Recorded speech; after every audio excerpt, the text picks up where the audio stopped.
Rusty Miller might have had red hair, braces, and freckles, but at 11 years old, he was the most popular Star Wars fan in the world. Let's talk about Rusty Miller.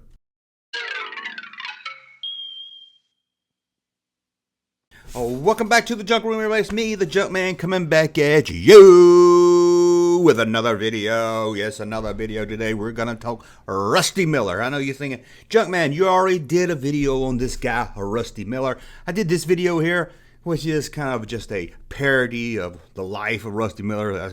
I made up as a goof, kind of what I think the life of Rusty Miller was like before he wrote a Star Wars book.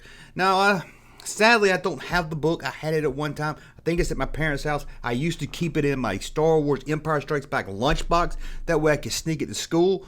But I just wanted to talk about this book because it's one of the first. Well, let's start all over because I'm jumping ahead here. Star Wars, it was called the Jedi Master Quiz. And Rusty Miller was 11 years old when he came up with this book of trivia questions. Now, again, this is for you millennials and young kids out there. This was for the internet. Come up with Star Wars trivia questions.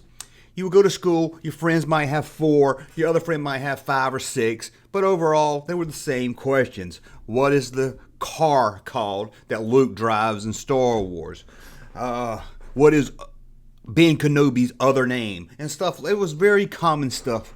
Even when you did find something that had trivia questions in it, it was very common stuff. But Rusty Miller, he broke the mold when it came to Star Wars trivia. This book, all about Star Wars and Empire Strikes Back trivia, was the book to have.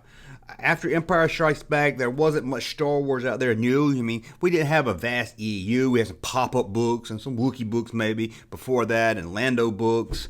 But if you wanted Star Wars trivia to help you learn your knowledge, it wasn't just questions to test yourself. It was to make you look like a genius on the playground too. Oh, so you got a touchdown at the latest football game.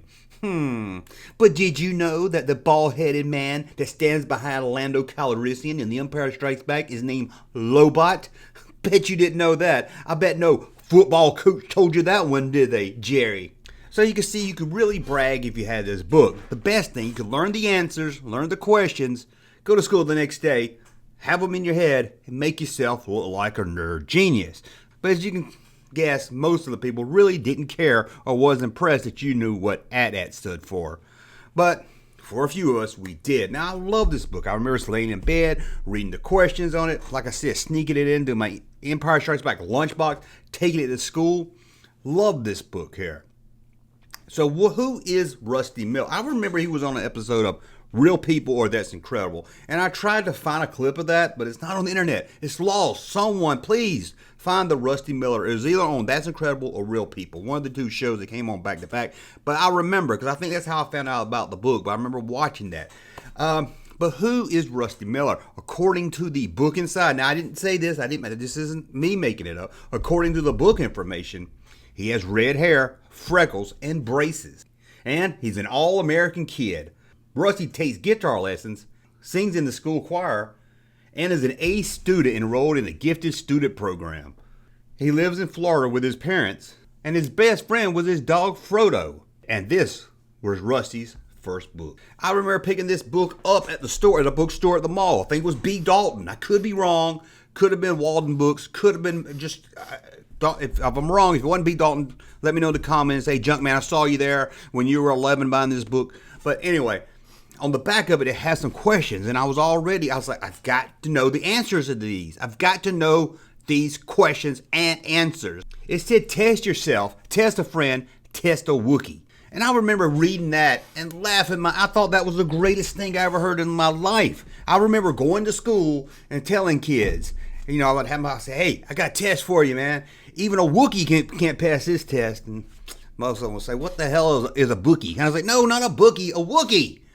But it has some questions on the back before I bought the book I got to read.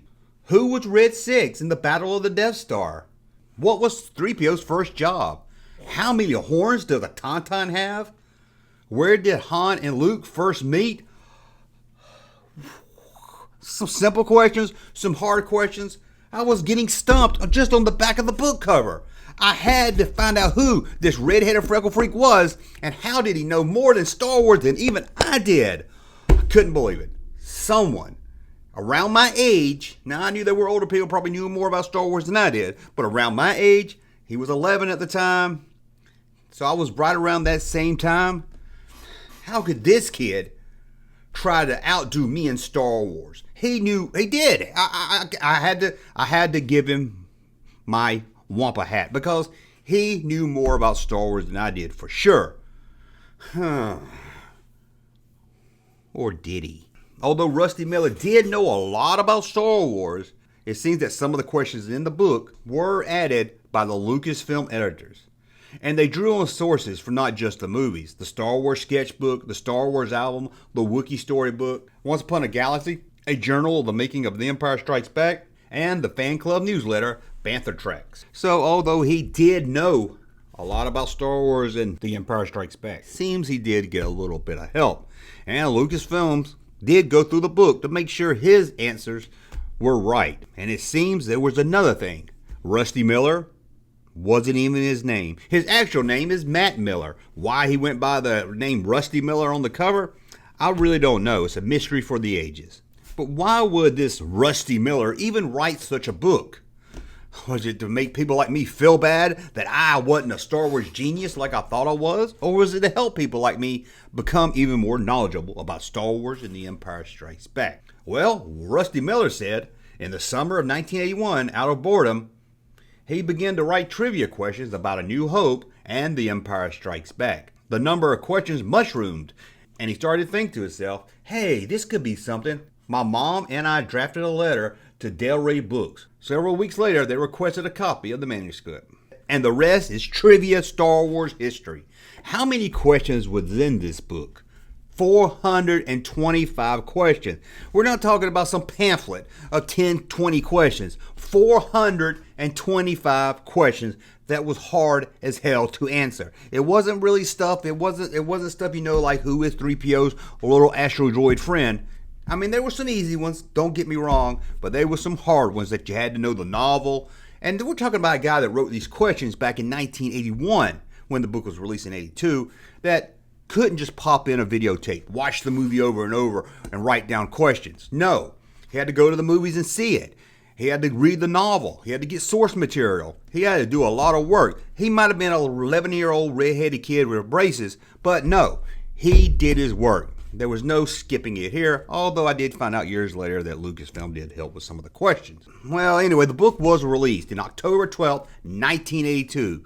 It became a day long remembered by Star Wars fans. I don't know any Star Wars fan that didn't have this book, or at least borrowed copies of this book from somebody and read all the questions, or sitting around with your friends and reading questions after questions. And I didn't have many friends that wanted me to ask them many questions. I would try to slip one here and there. I would remember a couple take it to school, like I said, try to, waiting on the school bus. Hey, Boyd, how many horns does a tauntaun have? And, he'd just ignore me for a while, and then he'll say, 4, just to shut me up. But man, I love this book, and to me, it is part of Star Wars history. It's as important in my Star Wars history as my Star Wars toys, my Star Wars lunchbox, my Star Wars belt buckle, going to see the movies. My history and love for Star Wars goes back to Rusty Miller's book. It helped me inform myself more about Star Wars, helped me show that I wasn't just the only nerd into this stuff, and it really brightened my day. It made my life better reading this book. There was actually 2 covers released. One with a black cover with a retail price of $2.50. The other was a blue cover, probably the most popular, at least this is the one I have, with a retail price of $1.95. And both had the same cover with art by Ralph McQuarrie. But out of those 425 trivia questions, at least 2 of them are wrong. Now, some of them might be wrong because the canon changed throughout the years, maybe, but I'm talking about release back then. 2 of them was wrong, and one of them, even I picked up back as a kid. That question was, what creature did Ben fend off from Luke Skywalker in the cantina? I think we all know is Walrus Man, or now later Pon the Bubba, or something like that. It's Walrus Man, but according to the book's answers, it was Snaggletooth. I was appalled. This was wrong. How many other questions could have been wrong? Have I been living a lie all of 1982? Could all of 1982 been a lie? All these trivia questions I had in my head, all these facts, all this bragging that I have been doing in the playground at school, maybe I was just looking like a dumbass. Could they be more wrong? Well, it seems Lucasfilm went through it, and although they didn't catch this one, there was one other one they didn't catch, which isn't bad. Out of 425 questions, to have 2 that were wrong, hey Rusty, hats off to you. The other question was, how many engines does Princess Leia's blockade runner have? The answer according to the book is 9, but it was 12. I didn't even know that as a kid, so you got that one over on me, Rusty. But I do remember the Snaggletooth question because it bugged me.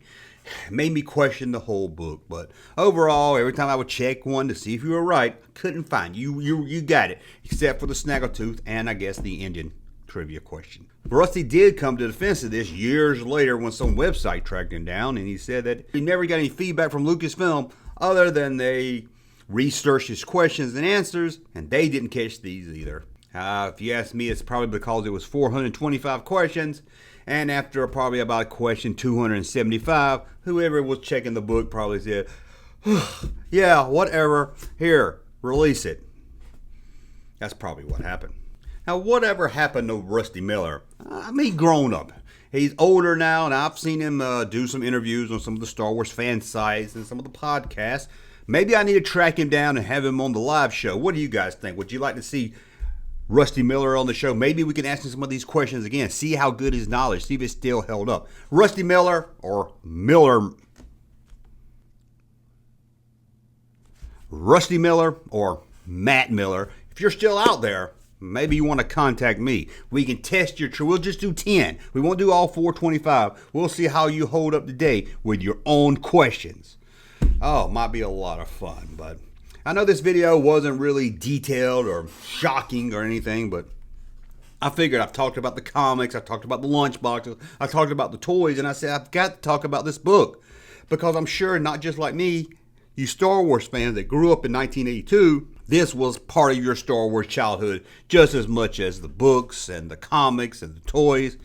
Oh, I love this book to death. I'm going to head over to my parents later and see if I can still find it because I used to have this book, and like I said, it was great. Well, that's a look at the Jedi Master Quiz book by Rusty Miller. Let me know in the comments below. Did you have this book? Did you read this book? Did you go to school, try to trick your friends into thinking you came up with all these questions and you're so knowledgeable? Or did you keep your Star Wars knowledge skills to yourself? I don't know about you, but the school I went to, most of the kids would come back after the weekend, especially the boys, and talk about the latest Little League game they played in. And all I can think of is, your parents made you take a sports activity on the weekend? It's bad enough to make us come to school. How did you have time to play with your Star Wars figures? Poor kids having to play softball and baseball or Little League T-ball, whatever you fucking call it. Anyway, that's a look at the Rusty Miller book. Let me know in the comments below if you had this book, what you thought of it, and if you didn't have it, check it out. If you can find it, check it out. It's a good book. That's it. Until the next video, we'll talk. Subscribe to the channel, and we'll talk again. Hey, Junkman channel popping though. Thank you, sir, for that unsolicited testimony.